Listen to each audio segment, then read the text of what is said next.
Hello everyone, welcome to IGNOU Vidya. इस video lecture में हम पढ़ने वाले हैं इग्नू के सब्जेक्ट BPAE 102 यानी पब्लिक एडमिनिस्ट्रेशन के बारे में। ये इस सीरीज़ का इस सब्जेक्ट का पार्ट 2 है और इसमें हम बेसिकली डिस्कस करेंगे मौर्यन एंड गुप्ता एडमिनिस्ट्रेशन के बारे में।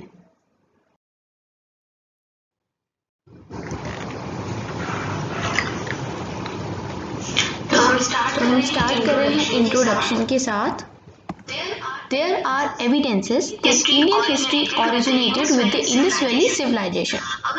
अगर आप में से लोगों ने, जो भी आप लोग इस वीडियो को देख रहे हो, सुन रहे हो, अगर उन्होंने क्लास 6 NCERT की बुक्स पढ़ी हैं तो उनको पता होगा कि क्लास 6 की हिस्ट्री में पढ़ाया जाता है इंडस वैली सिविलाइजेशन के बारे में। इंडस वैली सिविलाइजेशन में बताया जाता है कि ये सबसे पुरानी सभ्यता है जहाँ पर लोग बसते थे सिंधु घाटी के पास, और कई शहरों के नाम भी हमने इसमें जाने, जैसे मोहनजोदारो, हड़प्पा, लोथल, कालीबंगा, ऐसे बहुत सारे। और उसके बाद क्या आता है, हमारा प्री वैदिक पीरियड आता है जिसके अंदर आर्यंस का आगमन होता है, जिसको हम वैदिक पीरियड कहते हैं, जिसमें वेदों की रचना हुई है। ड्यूरिंग द वैदिक पीरियड हिंदुइज्म फर्स्ट अरोज, और बोला जाता है कि इसी दौरान जो हमारा धर्म है हिंदुओं का, सनातन धर्म भी कह सकते हैं, ये आया।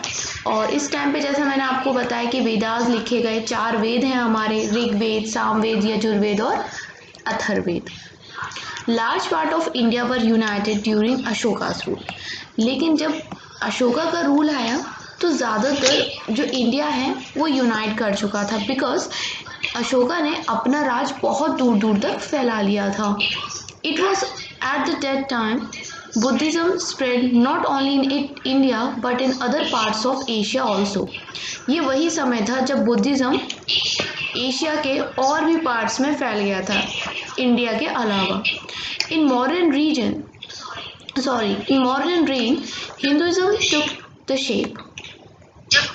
जब मौर्य काल चल रहा था, जब चंद्रगुप्त थे, बिंदुसार और अशोका का जो ये टाइम था, इस टाइम पे क्या फैल रहा था, ज़्यादा हिंदुइज्म फैल रहा था। Islam came to light in the 8th century and in the subsequent 3 centuries established as a political force।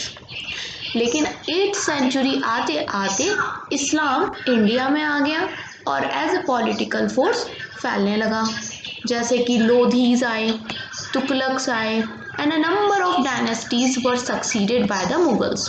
Mughals भी कौन थे? तो इस्लाम धर्म को ही फॉलो करते थे ना। Indian administration in the contemporary period possesses characteristics of heterogeneity of goals, ideals, focus and roles. It has reflection. The main focus of this unit is on Mauryan and Mughal administration and it was known in the days of great emperors। तो basically हमें history नहीं पढ़नी है subject के अंदर, हमें क्या पढ़ना है, एडमिनिस्ट्रेशन क्या था, अलग अलग डायनेस्टीज़ ने क्या एडमिनिस्ट्रेशन कैसा किया था, हमें वो पर्टिकुलरली इस चैप्टर में पढ़ना है। तो इस वीडियो के अंदर हम जो पढ़ने वाले हैं वो मौर्यन और मौर्यंस की जो एडमिनिस्ट्रेशन है उसके बारे में जानेंगे, गुप्ता के एडमिनिस्ट्रेशन के बारे में जानेंगे। जैसे कि महान चंद्रगुप्त हुए, जिनको कौटिल्य ने बनाया था, कौटिल्य उनके साथ रहते थे, यानी कि चाणक्य। देन उनका जो पोता है अशोका। देन अकबर, एक मुगल थे लेकिन काफ़ी अच्छे शासक माने जाते हैं। This unit gives a detailed coverage to Mauryan and Mughal administration। इस यूनिट में हमें पता पड़ेगा मौर्यन से लेके मुगल्स जो अलग अलग एडमिनिस्ट्रेटिव टेक्निक्स इनके द्वारा चलाई गई थी, ये सब हम जानने वाले हैं।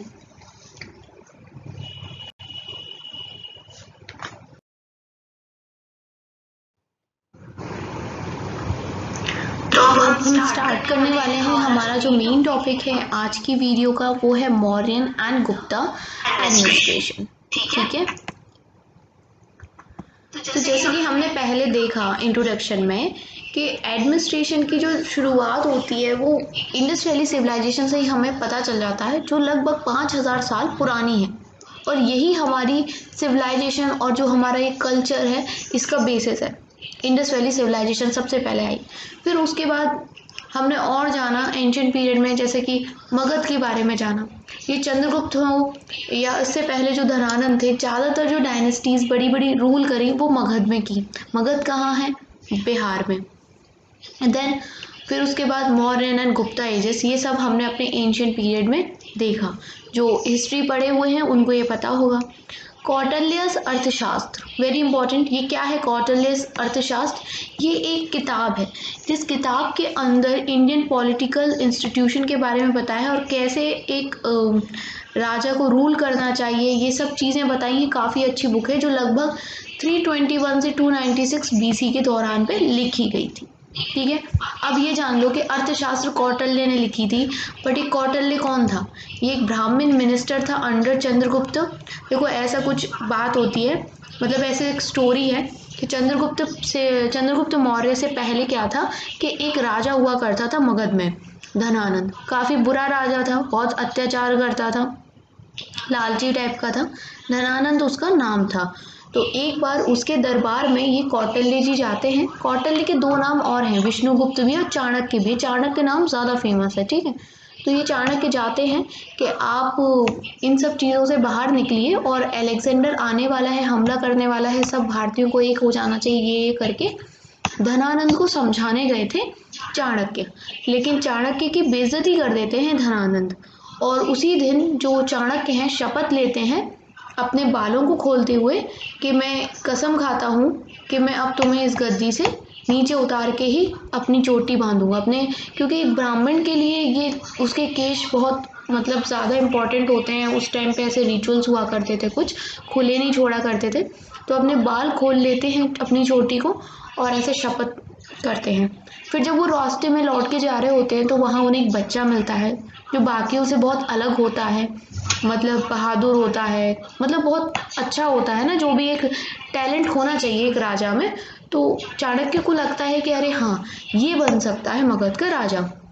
फिर वो कोशिश करते हैं और जैसे तैसे फिर चंद्रगुप्त उनकी बात मान जाता है और देन चंद्रगुप्त थोड़ा बड़ा होता है, लेकिन धनानंद से तो फिर भी काफ़ी छोटा होता है, और चंद्रगुप्त अल्टीमेटली धनानंद को हराता है और राजगद्दी पे बैठ जाता है।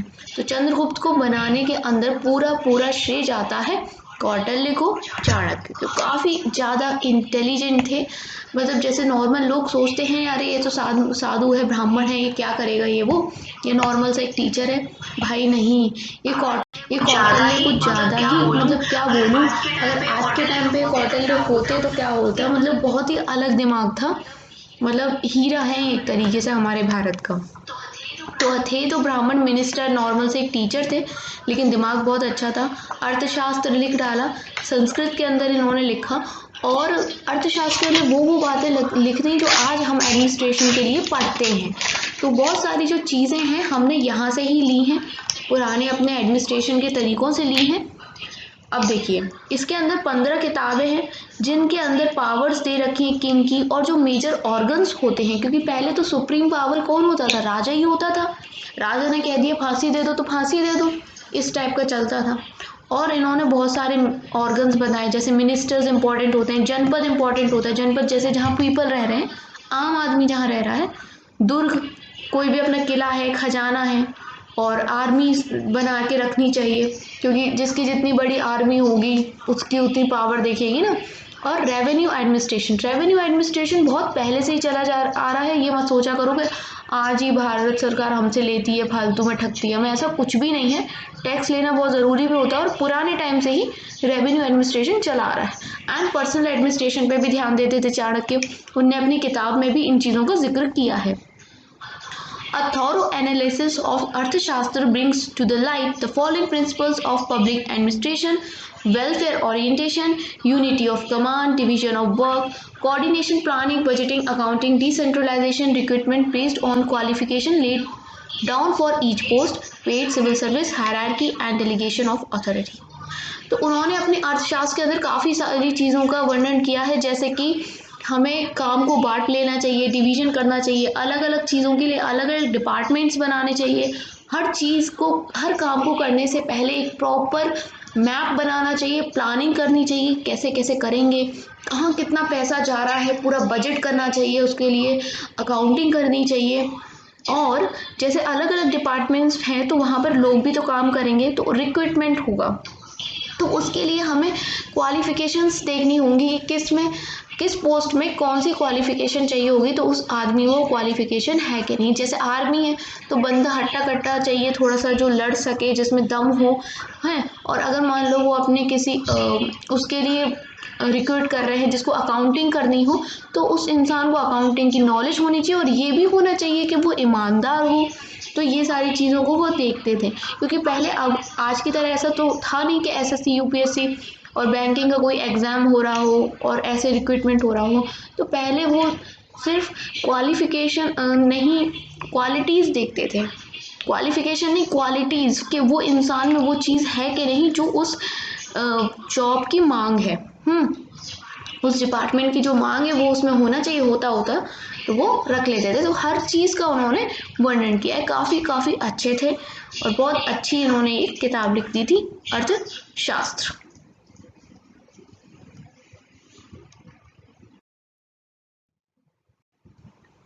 तो चलिए अब मॉडर्न एडमिनिस्ट्रेशन का देख लेते हैं कि मॉडर्न एडमिनिस्ट्रेशन में क्या होता था कि जो राज है वो दो प्रकार के फंक्शंस किया करता था। एक तो था कॉन्स्टिट्यूएंट कंपोनेंट फंक्शन, जिसके अंदर लॉ एंड ऑर्डर के ऊपर ध्यान दिया जाता था कि राज में लॉ एंड ऑर्डर बना रहे, लोगों को सिक्योरिटी दी जाती थी, प्रॉपर्टी की सिक्योरिटी, और अगर कोई अंदर कोई भी अग्रेशन वगैरह हो तो उससे बीच बचाव कैसे करना है, दंगे वगैरह ना हो, ये सब देखा जाता था।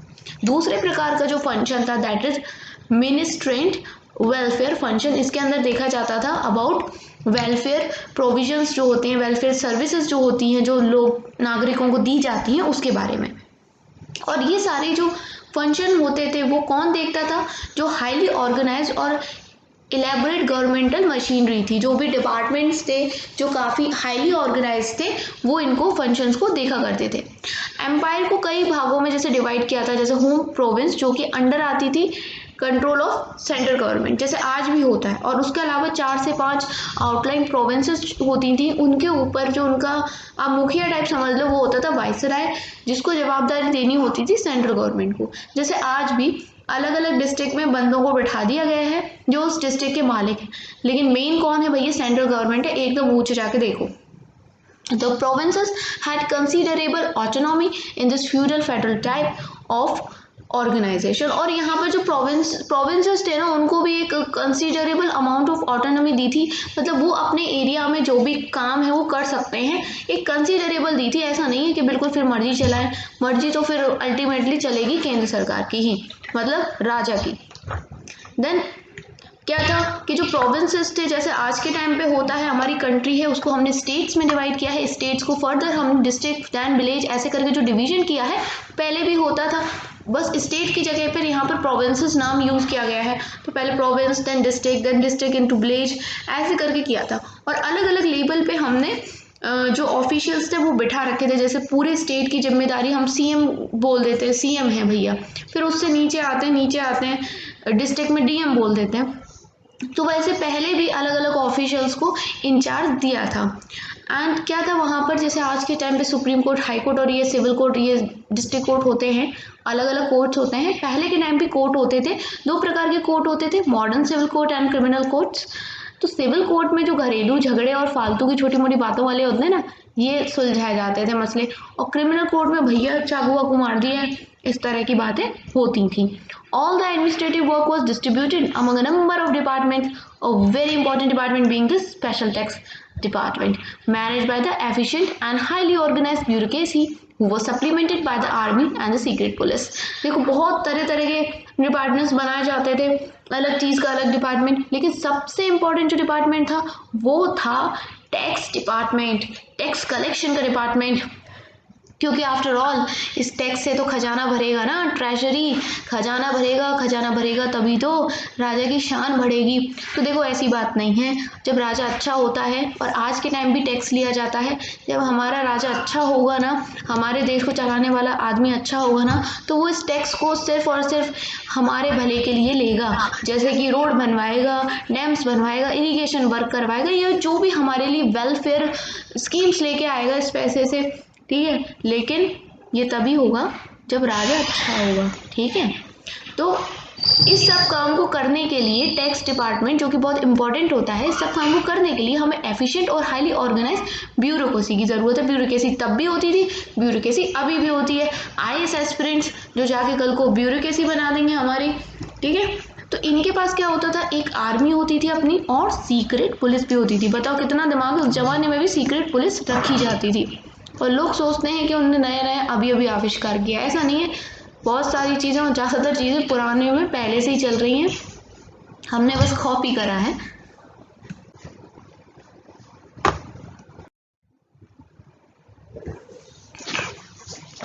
The king was all powerful and everything was done in his name. तो ये तो हम जानते ही हैं, पहले जो राजा कह देता था वही होता था। अगर राजा ने कह दी फांसी तो सीधे फांसी, कोई सुनवाई नहीं, कोई कुछ नहीं, वो कहीं और नहीं जा सकता। थैंक गॉड आज के टाइम ऐसा नहीं है। ये कुछ चीज़ें तो सच में बहुत अच्छी हो गई हैं, और स्पेशली डेमोक्रेसी में। तो पहले हर चीज़ क्या होती थी, राजा के नाम से होती थी, और उसको असिस्ट करने के लिए, असिस्टेंट के तौर पे हेल्प करने के लिए परिषद और सभा होती थी, ठीक है। ये कमिटीज टाइप की समझ लीजिए। इसमें लोग होते थे जो राजा की हेल्प करते थे कुछ कामों में। The administrative system was a close combination of military force and bureaucratic despotism. तो एडमिनिस्ट्रेशन जो है पूरा, उसके अंदर दो प्रकार के लोग होते थे, एक तो ब्यूरोक्रेटिक और एक मिलिट्री। दोनों चीज़ें होनी चाहिए, अच्छी अच्छी पॉलिसीज़ बनाने वाले भी होने चाहिए, और अगर कोई हम पे आक्रमण कर ले या फिर इंटरनल एग्रेशन हो जाए, या कोई बाहर से दिक्कत हो जाए, अंदर में दिक्कत हो जाए लड़ाई दंगे की, तो बचाने वाले लोग भी होने चाहिए, तो मिलिट्री फोर्स भी होना चाहिए। और जो सबसे आउटस्टैंडिंग फीचर था मौर्यन एडमिनिस्ट्रेशन का, वो ये था कि यहाँ पर एक नया डिपार्टमेंट बनाया गया था अशोका के द्वारा। डिपार्टमेंट बनाया गया था मिनिस्ट्री ऑफ मॉरल्स, जिसमें नैतिक सिद्धांतों के बारे में बताया जाता था, अच्छी अच्छी बातें बताई जाती थी, मॉरल वैल्यूज़ के बारे में बताया जाता था। और यहाँ जो ऑफिशियल्स काम करते थे उनको बोला जाता धर्म महामंत्रास कहा जाता था, ठीक है। तो ये तो हो गया जो आपकी बुक में दिया है मॉडर्न एडमिनिस्ट्रेशन के बारे में। अब हम गुप्ता एडमिनिस्ट्रेशन को देखते हैं।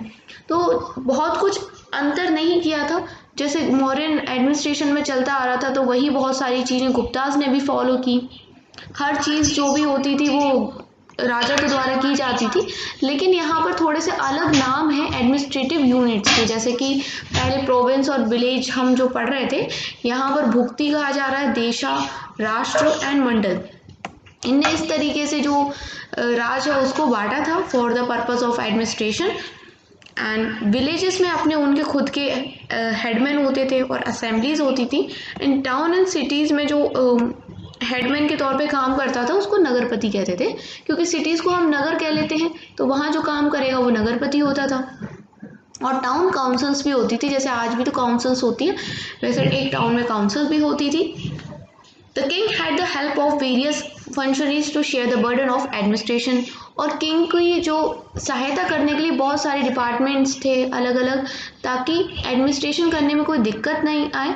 और इसके अलावा एक कॉन्फिडेंशियल एडवाइज़र भी होता था जो एडवाइस करता था किंग को कि अब हमें क्या करना चाहिए, है ना, हर चीज़ में। And civil and military officials भी होते थे, फ्यूडिटरीज डिस्ट्रिक्ट ऑफिसर्स भी होते थे। मतलब जो राजा तो केंद्र में बीच में बैठा है, उसने अपने अंडर बहुत सारी डिस्ट्रिक्ट्स भी बना रखी हैं, तो उनके उस डिस्ट्रिक्ट में भी तो कोई ऑफिसर उसने बिठा रखा है, तो वो भी थे उसके सपोर्ट में, उसको सलाह मशवरा देने के लिए। और सिविल एंड मिलिट्री ऑफिशियल्स भी रहते थे।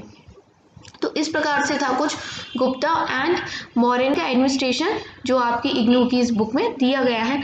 अब नेक्स्ट जो हम पढ़ेंगे वो पढ़ने वाले हैं हम major characteristics of Mughal administration के बारे में। तो इसे मैं लेके आऊँगी नेक्स्ट वीडियो में। तो मिलते हैं नेक्स्ट वीडियो में। Thanks for watching IGNOU Vidya.